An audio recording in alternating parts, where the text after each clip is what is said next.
Վաշինգտոնից Թեհրան ասաց միջուկային համաձայնագրի շուրջ բանակցելու Թրամփի նամակին Իրանը պատասխան նամակ է ուղարկել, որում ներկայացրել է հարցի շուրջ երկրի տեսակետներն ամբողջությամբ։ Այլ պաշտոնական մանրամասներ չկան։ Նամակը դեռ տեղ չհասած սպառնալիքի լեզու է գործի դրել նախագահ Թրամփը, թե եթե իշխանությունները համաձայնության չգան, տխուր վատ սցենար կարող է զարգանալ։ Ես չեմ ցանկանում, որ դա տեղի ունենա։ Նախընտրում եմ, որ մենք պայմանավորվենք Իրանի հետ, բայց եթե հարցը չլուծենք,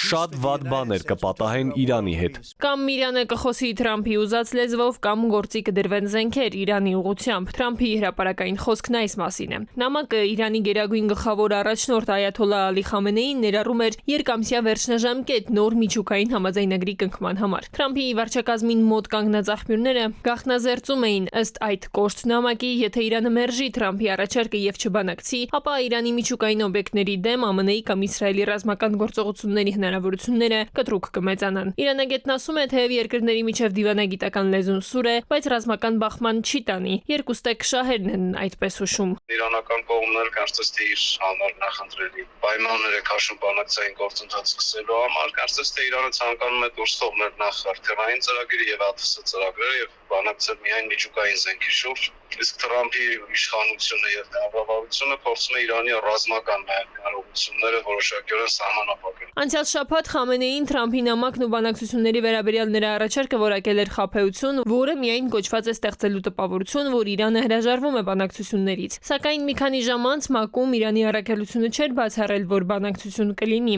Նամակ ուղարկելու ու պատասխան ստանալու հանգամանքը փաստում է, որ կողմերին այս փուլում ռազմական բախումը ձեռնտու չէ, ամերիկյան հարվածը Իրանի համար լուրջ վտանգ կարող է լինել, մյուս կողմից Վաշինգտոնն էլ չի թաքցնում։ Իրանի հետ հակամարտելը հեշտ ու էժան գործ չէ։ Նաև իրադարձությունների նման զարգացումը հնարավորություն կտա տարածաշրջանի թուրքական երկու պետություններին օգտվել բացված պատուհանից, սա դարձյալ իրանական շահից դուրս է։ Իրականում Ադրբեջանական Հանրապետությունը կօգտվի, հավանաբար, եթե լինի նմանատիպ գործողություններ, հենց նաև Սյունիքի հատվածում իր խնդիրները լուծելու համար։ Թուրքական կողմը իր ներքին խնդիրների լուծմամբ է զբաղված այս փուլում, բայց միշտ թուրքական կողմը դեմ չի եղել Իրան, Իսրայել, Իրան, Միացյալ Նահանգներ առճակատումներ։ Իրանագետ Վարդան Ոսկանյանն էլ գրում է, թե Իրանը պաշտոնապես հայտարարել է, որ պատրաստ է անուղղակի բանակցել Միացյալ Նահանգների հետ։ Փորձագետը կարծում է, Հայաստանի արտաքին անվտանգության մակարդակի բարձրացման նպատակով մեր պետությունը կարող է լրջորեն շահել, եթե կարողանա նախաձեռնողաբար դառնալ հենց նման բանակցությունների հարթակ։ Հնարավորությունը սակայն դեռ չի նշանակում դրա հաջող իրացում։